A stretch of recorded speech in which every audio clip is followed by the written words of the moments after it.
don't feel like I should be torn down. If anything, before y'all know the story, like, learn the story first, learn the factual parts of the story first, and then come at me and be like, yo, you need to fix this and fix that, if that's what you feel like I did. But instead, I'm being torn down for a narrative that's like, now I'm the poster boy for I don't like black women. So Tory Lanez decided to break his silence yesterday by going live to finally give his fans some transparency regarding this alleged Megan Thee Stallion shooting situation. Now, he apologized for not speaking sooner, but he says certain circumstances prevented him from doing so, which is quite understandable, seeing as how he had actually caught a case and the public believed that he had actually shot Megan. So anything he said could be used against him. Now, he says that his lawyers advised him to remain silent and to let them handle it, even though he just wanted to come out and tell everything. But he says that he refuses to be the poster boy of this narrative they're trying to paint against him about him not caring for or protecting black women, with these false narratives that are being presented forward for this alleged Megan Thee Stallion shooting.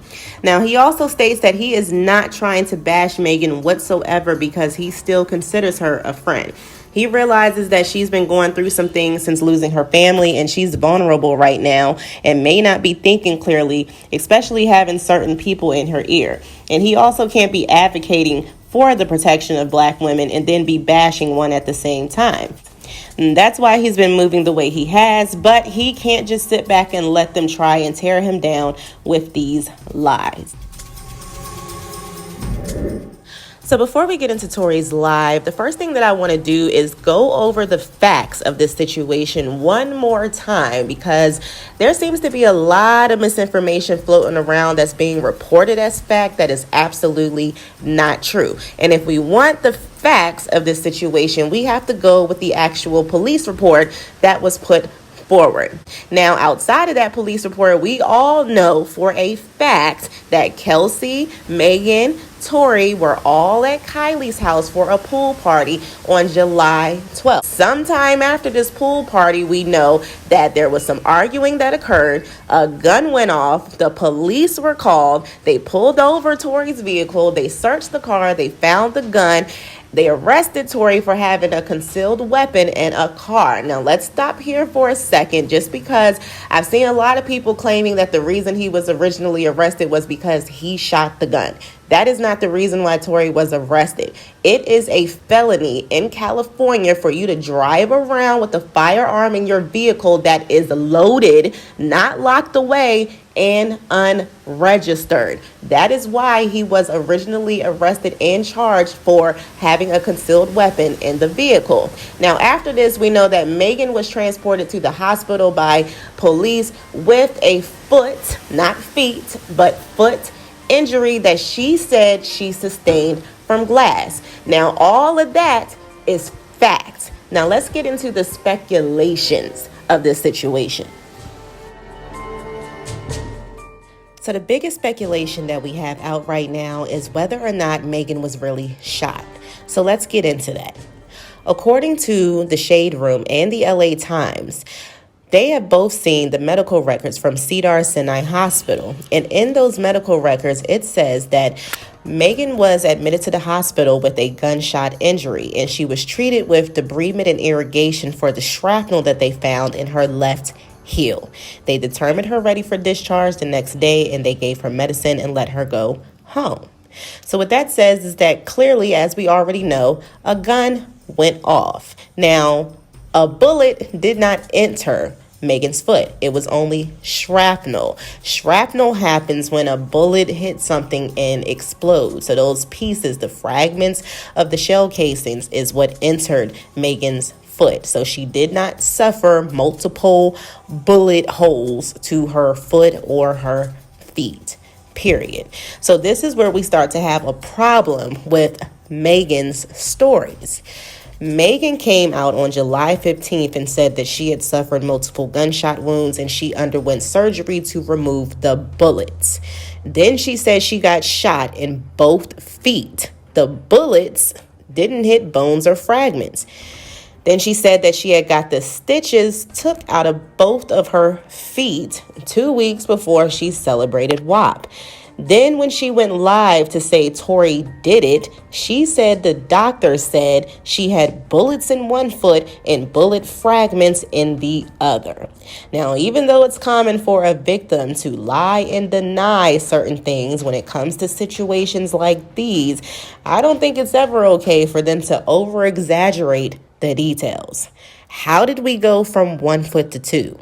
How did we go from fragments to bullets? If she was discharged the next day with antibiotics to stop any infection, it wasn't that serious an injury that required extensive surgery the way she made it seem. So why all of these changing details if what she was saying was the actual truth? So this is where all of the speculation is coming from. Her stories. It is clear that she was hit with fragments. It's clear that a gun was shot. What's not clear is how many times she was shot, how many bullets were removed, or how many feet were involved. So Megan does deserve to be questioned about her stories as well. So according to the LA Times, the medical report is allegedly in the hands of police. So if it was shrapnel and not an actual bullet pulled from Megan, that leaves a lot of speculation on whether or not the shooting was intentional or accidental. And that has to be proven. They also have to prove who shot the gun. Witnesses didn't see who shot it. Megan claimed she was walking away and was shot from the back seat of the car by Tory. But how does she know that if she was walking away? Were they arguing beforehand? Because she said everyone was arguing. So if everyone was arguing, what was everyone arguing about? Those questions have never been answered. Was he playing with the gun or something before she got out the car? Did she know he had a gun? Did he threaten to shoot her with the gun before she got out the car? She either saw him shoot her by turning around and watching him shoot her, or she'll have to answer these questions. She'll also have to answer how they changed seats and when. Since she claimed he was in the back and she was in the front when this happened, but when they got pulled over, he was in the front seat and she was in the back seat. So what happened there? So this case is not as opened and closed as everyone believes it should be, just based off of those facts alone. Now, throughout all this talking from both sides, here's what we still don't know for a fact. Who was arguing in the car and why? How did it escalate to the gun going off for the police to be called? And who shot the gun? Megan says Tory did it. Tory says I didn't do it, or at least not the way she's claiming. Kelsey says that she didn't do it. The security guard says, you know what? We don't know what he says because he's a ghost. He managed to escape being filmed like the rest of them. He's been dead silent, but apparently he was there. And we now have a name for our disappearing little friend here, Quan. Okay, but when me and Kelsey and Quan were over there being questioned, you were in a stretcher. So maybe Quan can lend some more transparency to this night when he finishes playing hide and seek with all of us. So here's what I want to know too. Exactly what type of police investigation was done throughout all of this, especially during the initial arrest and questioning? Y'all had a 911 call that said that y'all heard people arguing in a car and that shots were fired from that vehicle. So when you stopped them, you pulled over the vehicle and you found the gun in the car. What type of questions were asked?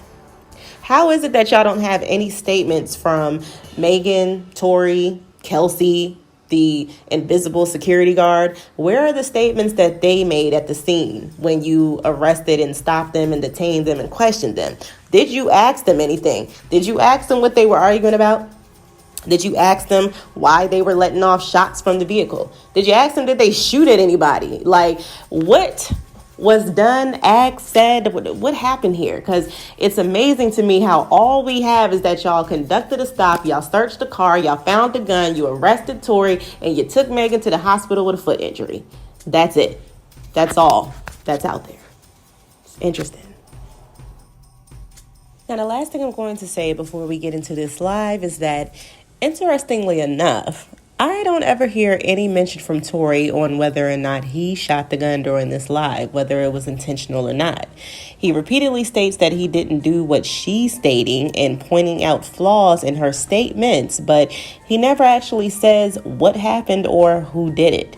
Now, I can understand if he shot it, but it was accidental and he doesn't want to say it because it'll make her narrative seem true, that it was intentional and it wasn't. I can see why he's not admitting that, but denying her stories. But if it's not that, then I have to wonder who he's protecting, himself or somebody else. At the end of the day, a gun went off. Someone pulled the trigger. Whether it was intentional or not, whether it was aimed at anyone or not, it was shot. And that question needs to be answered. And why it occurred before either one of them comes out saying anything else regarding this. If you're going to be transparent, Tory, but completely. Let's start this off. When the original report came out, and it was a TMZ report about this, that, and the third, and there was gunshots in Kylie Jenner's house, and Tory Lanez goes to jail. They gave y'all all the facts of the juice of Tory Lanez going to jail, and this, that, and the third, and Megan getting arrested, and da-da-da-da. 2 days after that, I get a call from Rock Nation that says, yo, we heard you're going to make a statement about what happened, and it'd be in your best interest if you don't make that statement. So I'm like, oh, okay. I don't understand what the issue of me telling my fans, like, yo, look, it's not that serious of a deal. I went to jail for whatever this is. Like, I didn't get for that 2 days why that was an issue. So here's what I don't understand. Why would he listen to anything Rock Nation said to him if they did indeed call him and tell him this? You don't work for them. You're not a part of their team. I'm not understanding why them telling you to not make a statement held you back from telling your fans what you got arrested for, because up until this point, we hadn't heard anything about Megan being shot. All we know is that you got arrested for a gun charge and she was taken to the hospital with a foot injury from her stepping on glass. That was it. So why would you stop and not put out a statement? So I'm going to have to assume maybe you did that because you were assuming, okay, Megan's their artist. Maybe they're going to try to, spin this in a way that kind of makes her look good. So, hey, cool. I'll hold off for a little bit to see how y'all are trying to play this. But outside of that, I'm not really understanding why that conversation would have stopped you from telling your fans what was going on. 2 days later, the TMZ report come out. TMZ reports, and have the surveillance now. Now they see the video of the arrest. You see Megan, you see me, and you see us all sprawled out on the ground in bathing suits and blah things. No one really knows what's happened, but nobody has ever said she got shot. Nobody has ever said she got shot. Not TMZ, not the police report at this point. Nothing is saying that she got shot. Soon as she sees herself on video with the bikini and the things like that, and it looks bad, she then comes out and says, yo, the narrative of me getting cut by glass, it's just not true. She doesn't point at nobody or anybody or say anything or anything like that. She just says the narrative that whatever came out of me being cut by glass is not true. I was shot in my feet with the intention to harm me and put harm and danger upon me, right? So, okay, cool. Like, all of a sudden, the affiliates of her circle start pointing like little subliminal fingers, like count your days and like I won't be around and you shooting at feet and like little funny things that they start doing. And I'm kind of like, damn, hold on, where are y'all about to take this? Because y'all told me not to make a statement, so I'm trying to figure out where y'all taking me to. I don't get it. I don't get it either, Tory. I don't get why you didn't originally make a statement just because Rock Nation told you not to.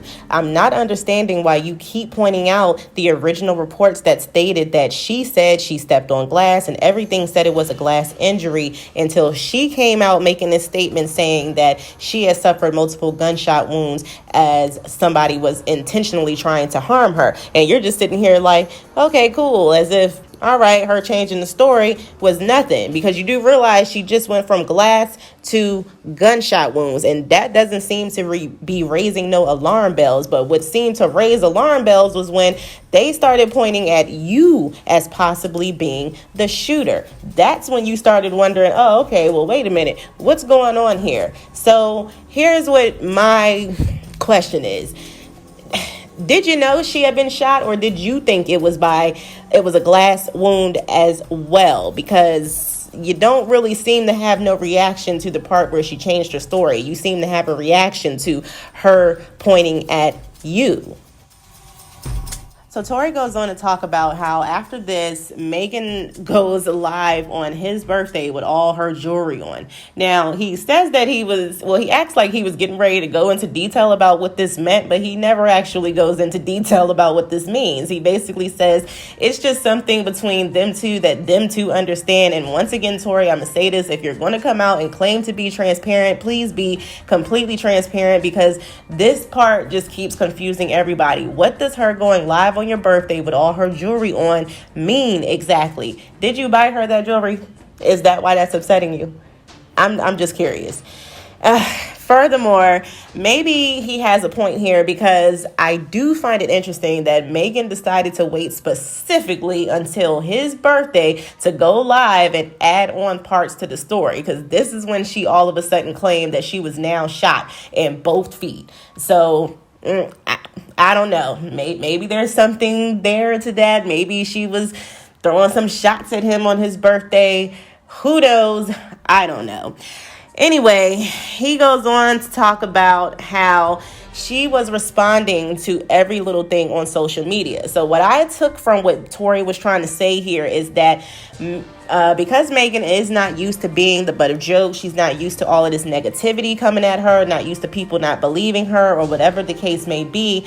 Every time this happened, she kept responding to it. And every time she responded to it, she exaggerated the details a little more, probably trying to get people off her back. And that's the reason why we got all of these conflicting statements and stories coming out. And because, like he says, he's her friend, he's not trying to bash her, I do feel like Tory is trying to give her somewhat of an out for all of these stories and false narratives that she's been throwing out here. Now, he also goes on to talk about how he was very confused when she came out making that post saying, lie one more time and I'm gonna stop sparing you. And he's totally confused, just like a lot of people were confused about what she was talking about, because to our knowledge, Tory had not come out publicly saying anything whatsoever. But Megan's lawyer is the one who claimed that Tory's team have been going behind the scene, floating around these stories trying to make Megan look bad. And the stories they're talking about is Megan being jealous of Kylie, or Megan and Kelsey both sleeping with Tory at the same time. So here's what I have to say about that. I do have to question if this part is true or not, because it is a little interesting that these stories were floating around. And then Tory, when you dropped your album on September 25th, you mentioned the exact stories that were going around, minus the whether you were actually sleeping with Kelsey or not, even though I feel like it's somewhat implied throughout your music. So it does make me wonder if you were the one going around spreading these stories. But it also then makes me wonder, how would Megan know or assume that it was you floating these stories around unless there was some truth to it for her to be reacting to it? Because she mentions this more than once. You mean to tell me you lied to these people and they just treated you for glass when you had a bullet in you? If that's what you're saying, okay, I'll give you the benefit of the doubt. Let's just say they were dumb. You mean to tell me that the cops who were called for a gunshot in a Suburban or whatever the car was found that same Suburban and found a gun in it, see you leaking, and didn't check you for bullet wounds? I'll give you the benefit of doubt and say they were dumb. You then further said, yo, I'm at cotton mouth like a motherfucker smoking all day. You then say, oh, well, I was trying to protect this black man, so I never said nothing. I didn't want them to shoot me. I didn't want them to kill me. Okay, but when me and Kelsey and Quan were over there being questioned, you were in a stretcher. No one is going to shoot you in a stretcher. You had plenty of time to tell the cops that you were in danger. You had plenty of time. I'm not protecting somebody who just heinously shot me after a conversation that we just had. My mind is not on protecting you. I'm bleeding from my feet. I'm thinking about protecting my own life and I'm in danger. Why would you not say that with 2 feet bleeding from 2 bullet holes? From what you're saying? Now, Tory actually makes some very excellent points here, and he asks some very great questions that I wish Megan would actually answer herself. Now, there is one thing that I want to point out, because it was the one thing during the story that I had never heard before, and that was Megan being on a stretcher or that an ambulance had showed up at any point. So, you guys know how I do. I went back and I looked at all the videos again, and I do see towards the end of the video where they are all in handcuffs and they're being questioned, an ambulance does show up towards the very end of that video. So this does make me question a lot of the same things that Tory questioned. How is it that police didn't look at your foot and see that you had gotten shot multiple times, Megan? How is it that paramedics showed up, looked at your foot, and they also hadn't really determined that you had been shot? They apparently must have thought it was a glass wound too.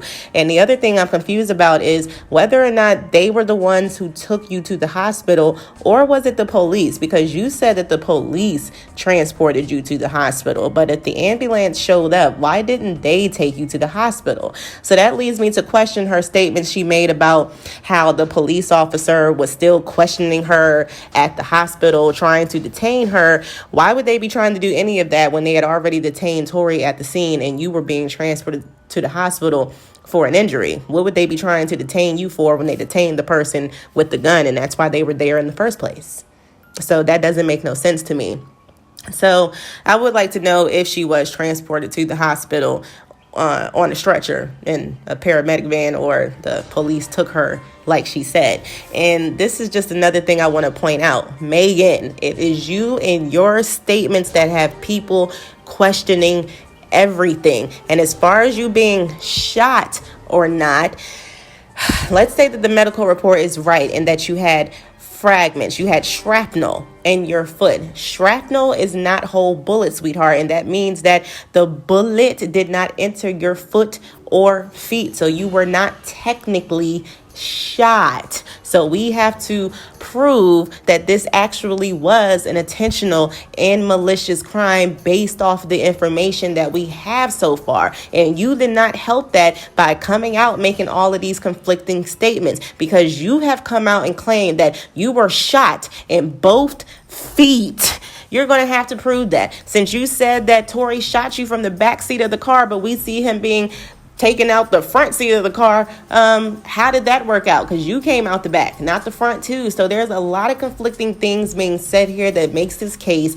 not as black and white as everybody thinks that it is. And both of them are not really being helpful, in my opinion, with their statements, because neither one of y'all are really telling the whole story here. Yes, y'all are admitting that something happened, but y'all are both basically denying the claims that either one of y'all are making. So all we got so far is the little statements that we got from the police, and both of y'all he say she say statements. That's it. So the people that I would really like to hear from is the other people that were involved in this situation, who have not spoken whatsoever, and one of them has completely disappeared.